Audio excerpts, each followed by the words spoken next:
तो 4 बजे तक करीब 50% वोटिंग दर्ज की गई। इस हिसाब से अगर देखा जाए तो कुल मतदान 55-56% से ज्यादा जाने की उम्मीद नहीं लगती है। पहले चरण के चुनाव में 57% वोटिंग हुई। दूसरे दौर में यह आंकड़ा कम होकर 55% पर आ गया। सवाल उठता है कि एनडीए और महागठबंधन दोनों तरफ से जारी धुआंधार प्रचार के बावजूद वोटर की कंजूसी का मतलब क्या है। अहम सवाल यह भी है कि वोट की चोट आखिर किस पर पड़ रही है।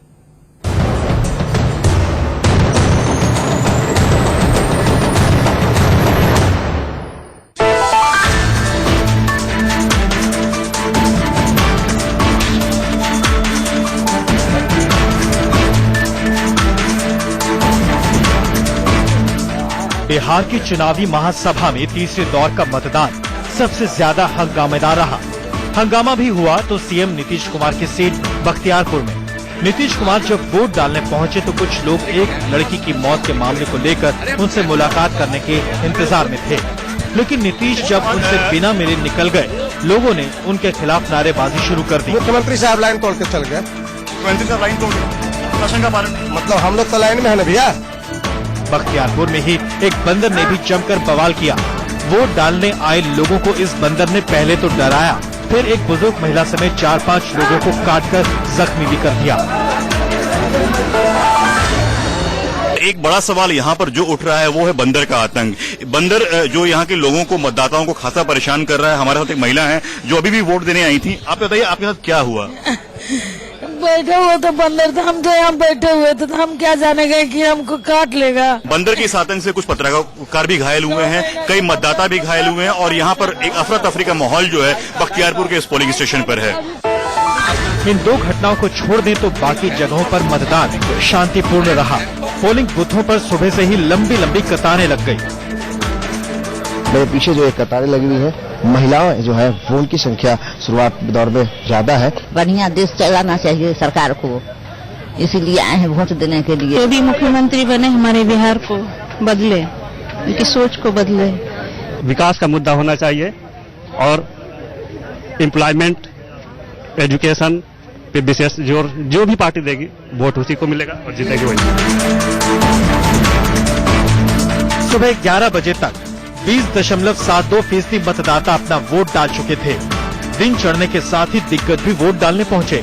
नीतीश कुमार ने बख्तियारपुर में, सुशील मोदी ने पटना के राजेंद्र नगर में, राजीव प्रताप रूडी ने छपरा में और आरजेडी सुप्रीमो लालू यादव और राबड़ी देवी ने पटना के वेटनरी कॉलेज में वोट डाला। 50 से नहीं 243 पर महागठबंधन स्वीप कर रहा पूरा बिहार में। हम 2/3 की बहुमत से हमारा लीड है और ये तीसरे चरण में मेरा विश्वास है कि ये 3/4 की बहुमत तक जाएगा। दोपहर 1 बजे तीसरे चरण की वोटिंग 34% करीब पहुंच गई। 1 बजे तक सबसे ज्यादा वोटिंग सारण में 37.96% दर्ज की गई। आज की वोटिंग में लालू के दोनों बेटों की सियासी किस्मत भी तय हो गई। महुआ में लालू प्रसाद के बड़े बेटे तेज प्रताप यादव की टक्कर एनडीए की ओर से हम उम्मीदवार और विधायक रविंद्र राव उर्फ रवि से है। उधर लालू प्रसाद यादव की परंपरागत सीट राघोपुर में उनके छोटे बेटे तेजस्वी यादव की टक्कर बीजेपी के सतीश कुमार से है। नालंदा से अभिषेक चंद्रा के साथ अमित सिंह, पटना, इंडिया न्यूज।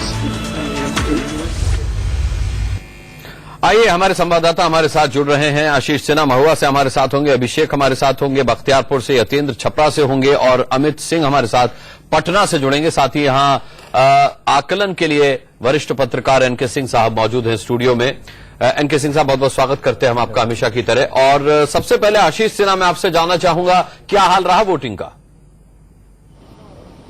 देखिए, अगर हम महुआ की बात करें तो महुआ में तकरीबन जिस जगह पे मैं खड़ा हूं 60% से ज्यादा वोटिंग हुई है। हालांकि जो वोटिंग की परसेंटेज है, जो ओवरऑल अगर हम थर्ड फेज की बात करें तो 57% के अराउंड है। यहां पर दो लोगों में कड़ी टक्कर है। अगर बात करें तेज प्रताप यादव और रविंद्र यादव के बीच में, जो हम के उम्मीदवार हैं, तो यहां पर जातिगत समीकरण है। लेकिन वैसे जैसे ही हम राघोपुर की ओर जाएंगे तो वहां विकास बनाम जो विरासत है उसकी नीति चल रही है। सतीश यादव जो एनडीए के उम्मीदवार हैं, उनकी छवि बेहद साफ है, लोग उन्हें पसंद करते हैं। यादव के भी जो पढ़े लिखे लोग हैं उनसे मैंने बात की, जो लड़के हैं वो उनके फेवर में हैं। लेकिन वहां पर जो यादव जो चूंकि बहुत बहुल इलाका है, वो लोग खुलकर तेजस्वी के फेवर में आ रहे हैं। तो अगर हम बात करें तो इन दोनों जगहों पे कांटे का मुकाबला है, लेकिन तेज प्रताप फिलहाल महुआ से फिलहाल मुझे जो लगा अभी आज तक की वोटिंग में वो उन्होंने बढ़त बनाई, लेकिन तेजस्वी का जो आकलन है वो थोड़ा सा डगमगा रहा है। तेजस्वी का आकलन डगमगा रहा है। आशीष सिन्हा बता रहे हैं कि अब तक 57% के करीब मतदान वहां पर दर्ज किया गया है। सीधे यतेंद्र का रुख करेंगे। यतेंद्र, क्या खबर है?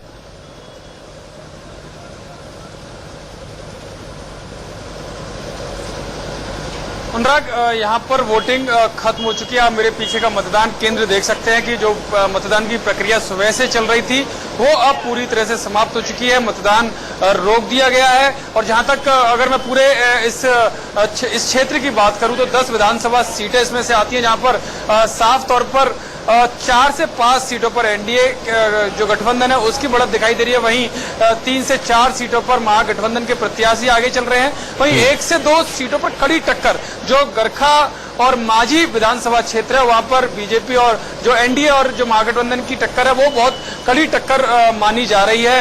और अगर इसमें से किसी का भी पलड़ा भारी होता है तो बराबर का या कह सकते हैं एनडीए 5 से 6 पे पहुंच सकती है अगर एनडीए के कैंडिडेट्स की इन पर जीत होती है, या फिर महागठबंधन में 5-5 का भी जो कह सकते हैं नतीजे आ सकते हैं। यानी काफी कड़ी मशक्कत, काफी कड़ी टक्कर इस पूरे क्षेत्र में देखने को मिल रही है। जी, पूरे क्षेत्र में कड़ी टक्कर देखने को मिल रही है। अभिषेक चंद्रा से भी बख्तियारपुर का हाल पूछते हैं। अभिषेक, क्या खबर अब तक? वोटिंग खत्म हो चुकी है।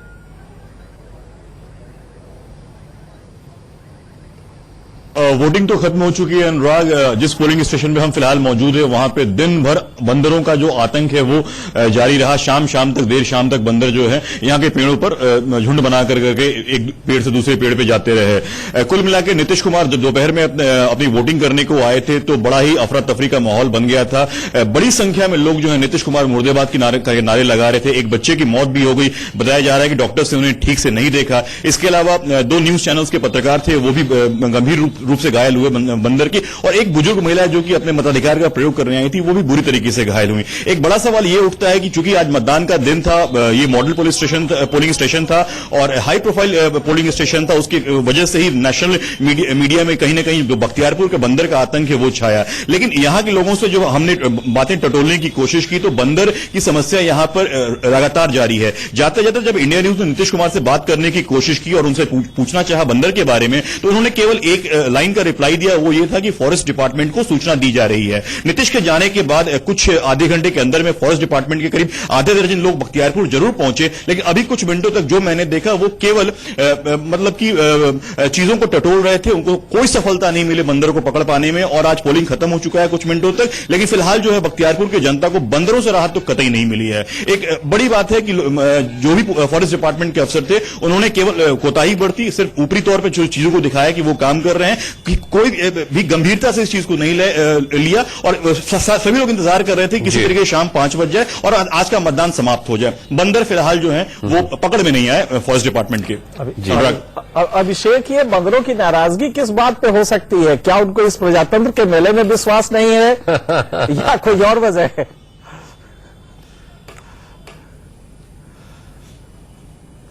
एनके सिंह सर, ये तो बहुत बड़ी बात है कि वो उनकी नाराजगी किन चीजों से है, लेकिन इतना जरूर है कि आज नीतीश कुमार को बहुत बड़े तरीके से बख्तियारपुर की जनता का विरोध का सामना करना पड़ा। और सच पूछिए तो मैंने अपने छोटे से करियर में ऐसा विरोध नीतीश कुमार का कभी नहीं देखा था। झुंड बना करके सैकड़ों की संख्या में लोग नीतीश कुमार मुर्दाबाद के नारे लगा रहे थे। एक बच्चे के डेड बॉडी को भी लेकर करके वो उन तक पहुंच रहे थे और नीतीश कुमार ने साफ तौर पर सभी पब्लिक को इग्नोर किया। अब ये संकेत क्या बताते हैं इसके लिए तो हमें 8 नवंबर तक का इंतजार करना पड़ेगा, लेकिन कुछ संकेत जो है कहीं ना कहीं नीतीश कुमार के लिए अच्छे नहीं जा रहे हैं। एनके सिंह सर, ठीक है, हम यहां पर एक छोटे से ब्रेक के लिए रुकेंगे और जब ब्रेक से वापस आएंगे तो पटना चलेंगे, अमित सिंह से जानेंगे 50 जिलों से ओवरऑल उनके पास क्या कुछ खबरें आ रही हैं और उस पर फिर एनके सिंह साहब का आकलन। मौजूद है हमारे संवाददाता अमित सिंह पटना से। अमित सिंह, क्या ओवरऑल पूरी खबर आ रही है पूरे बिहार की, जहां जहां आज इलेक्शन हुए 50 जिलों में?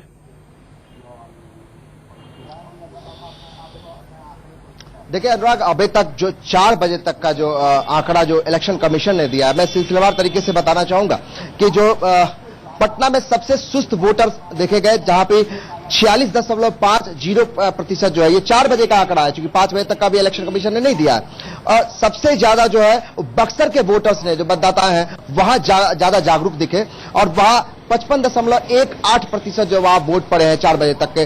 सारण में 49.99%, वैशाली में 52.87%, नालंदा में 47.24%। तो एक तरीके से जो आंकड़ा है ये बताता है कि 4 बजे तक जो आंकड़ा है वो 49.55, तकरीबन 50% जो है वो वोट पड़े हैं। पटना के वोटर्स थोड़े सुस्त लगे, लेकिन लालू यादव और पूरा उनका कुनबा, तमाम जो परिवार वाले थे वो आज वोट करने आए और वेटनरी कॉलेज में मैं मौजूद रहा। लालू यादव, उनके जो दोनों बेटे, और राबड़ी देवी काफी खुश थी कि उनके दोनों बेटे जो है वो जीत सकते हैं, जिस तरीके से वोट पड़ रहे थे। लेकिन लालू यादव के चेहरे पे थोड़ी कहीं ना कहीं वो बॉडी लैंग्वेज कमजोर पड़ रही थी, और जिस तरीके से लालू प्रसाद यादव ने आज सारे चुनाव कार्यक्रम जो है वो रद्द करके दिन भर घर में मॉनिटरिंग करते रहे कि किसी तरीके से जो उनकी विरासत है, जिनकी विरासत है वो बचा सके, क्योंकि लालू यादव के दोनों बेटे जो है उनकी उनकी साख दाव पर लगी हुई है बाकायदा। एनके सिंह साहब, 49.5% मतदान 4 बजे तक का आंकड़ा है, कितना करेक्शन होगा? 52%? 52 से कम ही रहेगा ये ओवरऑल, क्योंकि शाम आते आते ये सिलसिला खत्म होने लगता क्या है। कहेंगे, बीजेपी के लिए अच्छी खबर नहीं है? देखिए, बीजेपी ने जिस तरह अपने टीम उतारी है, जिस तरह कैडर का कमिटमेंट बताया जाता है, जिस तरह संघ के लोग, बीजेपी के लोग लगते हैं, एक बूथ पे 10 आदमी है वहां पे, फिर मोबिलाइजेशन क्यों नहीं हुआ? यहाँ पे इस इलाके में ट्रेंड है, ये जो 3rd फेज का इलाका है इसमें औसत वोटिंग कम होती है, ये इतिहास रहा है, ये 2010 में इलाका है पूरा। हाँ, लेकिन ये इलाका बीजेपी का है और ये एक मौका था जिसमें कि आप एक्सेल कर सकते थे।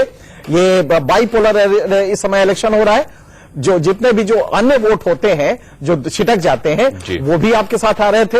ऐसे में अगर ये वोट पड़ रहे हैं तो कहीं ना कहीं बीजेपी को मैं साफ देख रहा हूं कि नुकसान होने जा रहा है, क्योंकि बीजेपी थी जो कि वोटर को घर से निकाल के मतदान केंद्र तक ले आती, लेकिन वो इस समय नहीं हो पा रहा है और जो परंपरा है उसी पे चल रहा है। वैसे हाय के नारे नीतीश कुमार के लिए भी लगे, अभिषेक बता रहे। देखिए, वो जो नारे लगे हैं उसमें मुझे थोड़ा टेक्निकल लग रहा है। इलेक्शन कमीशन की एक बंदिश है, अगर मान लीजिए कि वो भीड़, हालांकि वो भीड़ दूसरे वजह से आई थी, वो अगर नीतीश कुमार देख रहे हैं और कुछ कह दे रहे हैं, वो इलेक्शन कमीशन के संज्ञान में आ सकता है, तो कोड वायलेशन हो सकता है। इसलिए मुझे लगता है कि नीतीश कुमार से जाना पड़ा। वैसे नीतीश अपने इस तरह के एरोगेंस के लिए जाने जाते हैं।